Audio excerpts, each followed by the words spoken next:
Okay, we're looking now at another. Could I have Nicholas, please? A huge cherry tree grew outside, so close that its boughs tapped against the house, and it was so thick set with blossoms that hardly a leaf was to be seen. On both sides of the house was a big orchard, one of apple trees and one of cherry trees, also showered over with blossoms, and their grass was all sprinkled with dandelions.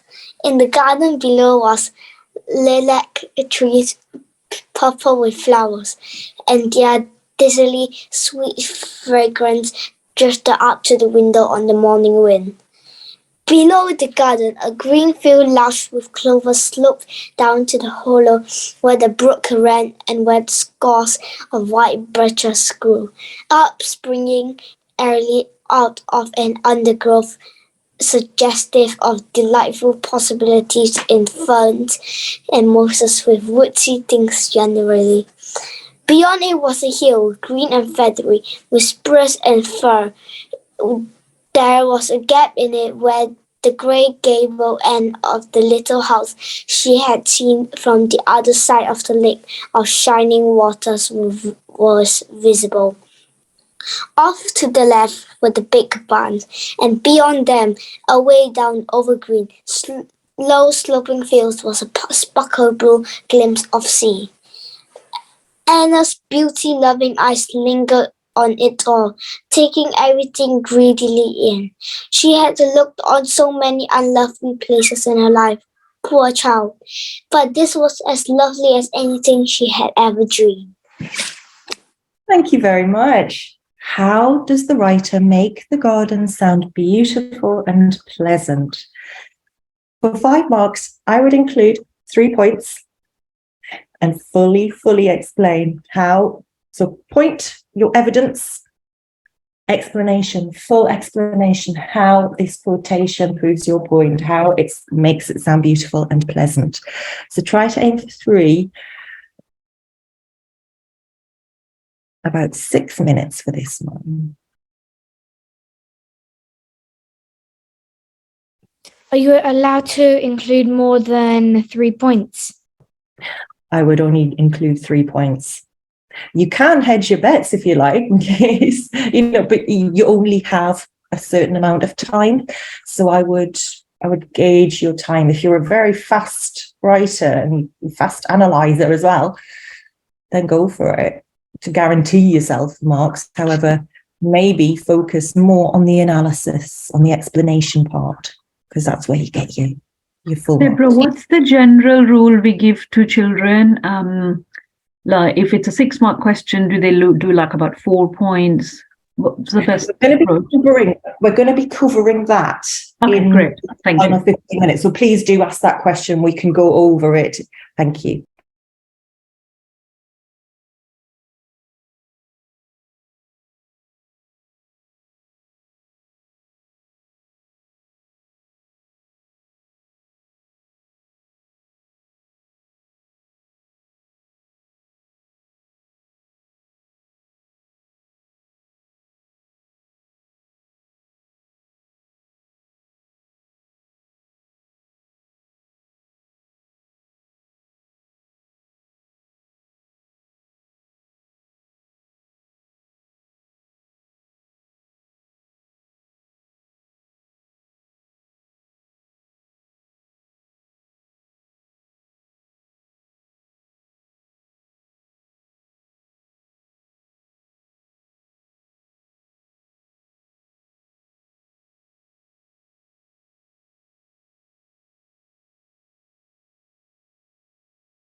Excuse me? Yes? So, like you said that for like each one, you need to use one P.E.E.Z paragraph. Mm-hmm. Yeah. So, like, do you need to use, like, for one statement, do you need to use, like, one paragraph? And for 3 statements, you need to write, like, 3 P.E. paragraphs. Say that again. So, like, if you write 3 statements, Yes, 3 points. yeah, and so you need to write 3 PE paragraphs, or like just one which includes all 3. No, so 1 point, each paragraph should have 1 point. So the writer makes the garden sound beautiful and pleasant by the use of something, and then your evidence, and then your explanation of how that evidence proves that it makes it sound beautiful and pleasant. That's your first paragraph. And then you move on to your second point. Okay. Okay.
Okay, we've got some absolutely fantastic answers here. And I can't choose one because there are so many different points that we could make. We've got so much evidence that we could use. So I'm going to highlight just some of the evidence that we could use.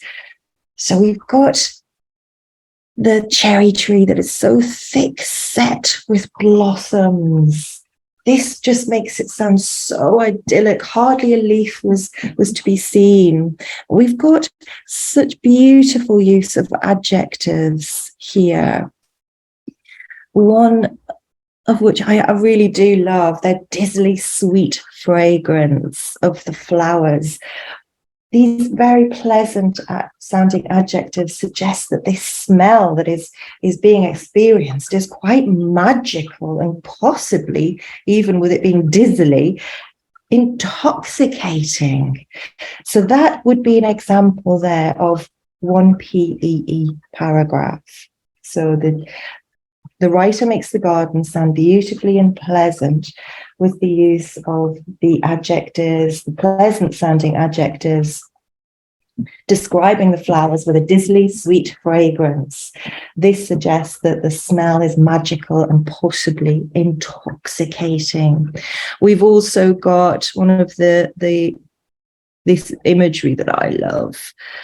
We've got this expanse of a view, the low sloping fields leading to this sparkling blue glimpse of sea. And this is so visual in terms of the picture that is being painted by the author here. Sparkling. If something is sparkling, it's like a jewel. And it sounds like the most purest of blue, but it's a glimpse of sea, because we've only got a glimpse because we've got such beauty elsewhere around us that we can't just focus on one aspect of this view. It's only a glimpse. Each of them, we're getting intoxicating smells, sounds, sights. It's a very sensory setting description, which all adds to make it sound very beautiful and very pleasant. Okay, I think we've probably got time for one more. So let me have a look at my list. Could we have Kiki? Kiki, are you still there to read, please? Well, how do you like them? Said Marilla. And Anne was standing on the gable room, looking solemnly at the 3 new dresses spread out on the bed. One of the snuffy-coloured gingham which Marilla had been tempted to buy from a peddler the preceding summer because it looked so serviceable. One was of black and white, checkered satin, which she had picked up at bargain counter in the winter, and one was a stiff print of an ugly blue shade which she had purchased that week at a comedy store. She had made them up herself, and they were all made alike, plain skirts, filled tightly to plain waist, with sleeves as plain as waist, and skirt and tight as sleeves could be. I'll imagine that I like them, said Anne soberly. I don't want you to imagine it, said Marilla, offended. Oh, I can see you don't like the new dresses. I see you don't like the dresses. What is the matter with them? Aren't they neat and clean and new? Yes. Thank you very much. So now we have a vocabulary type of question. Again, explain the meaning of the following words: solemnly, peddler, and preceding. And remember, define the word and how it's used in the context of the passage for the full 6 marks, 2 marks per word.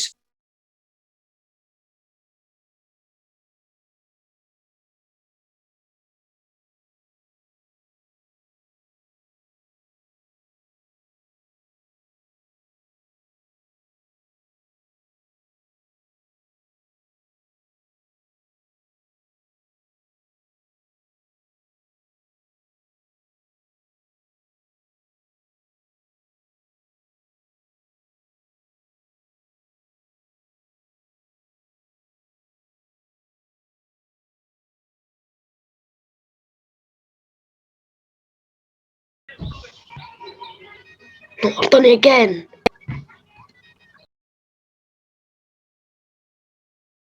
Excuse me, Yes? where is peddler in the text? Because I can't find her. There you go. Thank you. To try and help you do that when you're looking for them, if you don't get the line numbers, use skimming and scanning skills. You're looking for a P, you know, like you do in a word search. You look for the first letter, any P's in each line, and then any E's.